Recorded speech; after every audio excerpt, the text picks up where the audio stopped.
I will say, like, the first third of this movie, I was so concerned because I just thought, please tell me this movie is not about to like force me to watch this guy being abused and people just get away with it and him just literally have people walk all over him. Now, of course, in the first act, we do see him letting people walk all over him. And I allowed it because I thought I'm gonna watch to see how this movie lands this.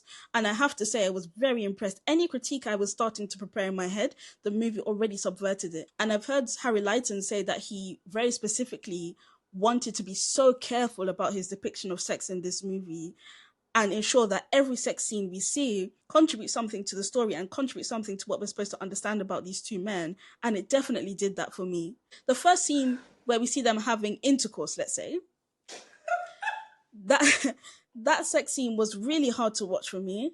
Really, really hard for me to watch. Was this the one where they were wrestling in the Yes. unitard things? Okay. Yes. And we see Colin whimpering basically, and he doesn't have the language to say, "Can you stop?" Because he wants to improve. He wants to impress this guy who he considers to be so much better than him, right? But I still feel like I was glad to see that scene stop where it stopped. I think if that had even gone on for even 10 seconds more, I would have started to get pissed off. So this is what I mean. There's a certain level of fluency and care that's throughout this movie, which I was really, really impressed by. Were you as stunned by those scenes outside in the field?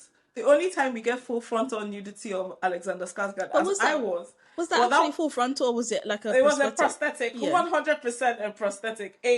A borderline like ridiculous prosthetic, but yeah, definitely a prosthetic. But still, like I don't know, I was shook by that scene. Really? Yes, I just felt like that scene just felt so explicit, and I'm not just talking about the fact that oh you're seeing the nudity and the prosthetic. I mean literally like the mechanics of what you're watching and the sound and how long it goes on for, and the fact that it is in an open air scene and they clearly filmed on location. So I understand that they carried Alexander Skarsgård, they carried Harry Melling, and they carried their supporting cast and all the extras into this field in, where are they again? I keep forgetting the name of the place. In Bromley, and they filmed them having this drawn out sexy. I don't know, something about it. I was just like, damn, okay, you guys really committed. Wow. I wasn't thrown off by it, and the reason why is because, again, that scene, I don't feel like that scene was just there to entertain me or to shock me. I feel like I learned so much about both characters in that scene. One, this is the first time when Colin and Ray have, let's say, face to face or missionary sex, right? And for many people, that's seen as a very, very intimate thing to do. And this is where, because all I can think to myself is, why is Colin doing all of this? What are you getting out of this? And by the way, to be clear, I don't think that what he received on his birthday was worth it, let's say. But we can see that scene where we see Colin's eyes literally lighting up, like he's literally elated. He's so excited. It helped me to understand what all of this is about for him. Also, a crucial thing I think about this scene is that we start to see that Ray's just a disrespectful man, period. Yes. Because we see that he doesn't respect the other Doms. He just be talking crazy in general. And even at some point, the other Doms say, listen, Ray does what he wants to do. During that scene, we see him literally go and receive oral sex from another submissive.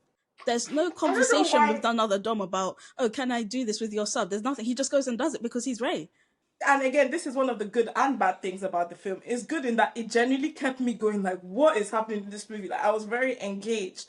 But on the other hand, I was like, how is this acceptable? Is he only allowed to do that because, like, within this universe, he's such a unicorn? Like, he's this, like, ridiculously gorgeous, 6'5" Viking, Swedish, beautiful man, and everybody just lets him do whatever he wants. Is that how it's supposed to be? But then, as you and I know, in Dom and Sub world, it's not a joking matter for you to cross those kind of lines casually like that without getting permission. So for it to be a community where it seems it's not that much of a big deal, I was like, I want to understand how that was established to some degree. I think that for me, what I took from that was they're supposed to understand that Ray's just a man who doesn't understand boundaries, right? And so let me get into some of my concerns about this movie, but again, all of them are subverted by the end. I was worried that this movie was going to conflate BDSM and power play with like no conversations around consent, because I was shocked to see this movie get straight into quite hardcore stuff and there's been no conversation about consent. We just see this very young naive guy being like whisked up into this crazy world that belongs to Ray, and there's no discussion about consent. I was like, I'm not sure if I feel comfortable with that. The reason why I think it's okay in this movie is because the whole point is to go on the journey with Colin and see how he understands for himself through, and importantly, through the BDSM community itself and through the subs of the BDSM community, where we literally see a sub telling him, listen, you don't have to tolerate no kissing. Like, literally telling Colin, you don't have to deal with that shit. Like, you can say what you want and still be a submissive. You're still a human being. And I just think there was something so beautiful about watching Colin go through that experience without us seeing him being like hardcore brutalized, or without having a very exposition like conversation between Ray and him where they're discussing and negotiating consent. I just thought it was so clever and so careful. That's the word I would have to use for this movie. Like, it's so careful. I was really impressed by it. I also know that they heavily involve the real life community in this real life area, the real leather biker gang community there.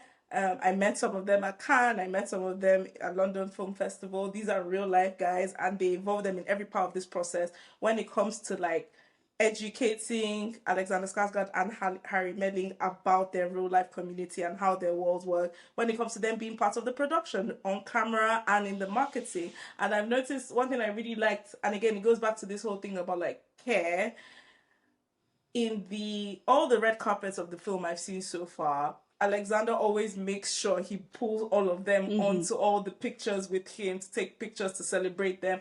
And I do think stuff like that is always really cool to see when you are representing a community of people that in the real world everybody looks at them as like quote unquote weird people or freaks or whatever. Yeah. This movie goes out of its way to not stigmatize, and that's one of the things I love the most about it. It would have been so easy to completely shame Ray, completely shame the lifestyle, for Colin's mum to come up with some sort of derogatory comment about people who follow BDSM lifestyles, and the movie refuses to do that, but it still calls out problematic behavior within the community. And again, I think there's a certain level of fluency that is required to do something like this. And it made me think about some other movies we've watched during the film festival, like an After the Hunt, right? After the Hunt tries to have very nuanced conversations about power, about consent, all of these things, but the lack of fluency is so blinding in that movie that I can't take it seriously. Does this go back to the thing you and I always talk about like the nature of art being autobiographical and how directors' identities weave into the film? With After the Hunt, you have Luca Guadagnino, who is an older gay man, writing the story about a black queer woman and a middle-aged white woman and how they interact with rape culture and things like that. With Pillion, you have a gay director writing a story about a gay British subculture. And I don't know if he's also participating in that subculture in his own personal life. Maybe. I have noticed him wearing a lot of leather during the press run for the film. I have noticed him wearing a lot of Tom and Finland inspired ties and stuff. So if he likes it, we love it for him. So is there something said about that like a lot of filmmakers just really struggle unless they are inherently tied to the world or the subculture or the community that they're representing? The best filmmakers don't need to do that. Like Martin Scorsese made Killers of the Flower Moon, and he's not an indigenous woman, right?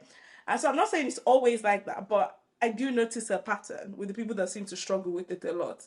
Yeah.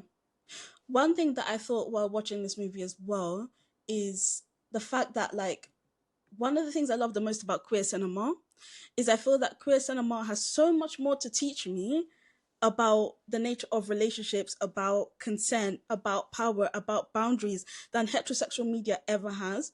And the reason why, in fact, one movie I'll pull up, right? And this is where it's going to get spicy. The whole time I was watching this movie, I was thinking to myself, I know there's going to be some people watching this and thinking, oh, and, clutching their pearls and thinking, I could never do this. This is that. This is this.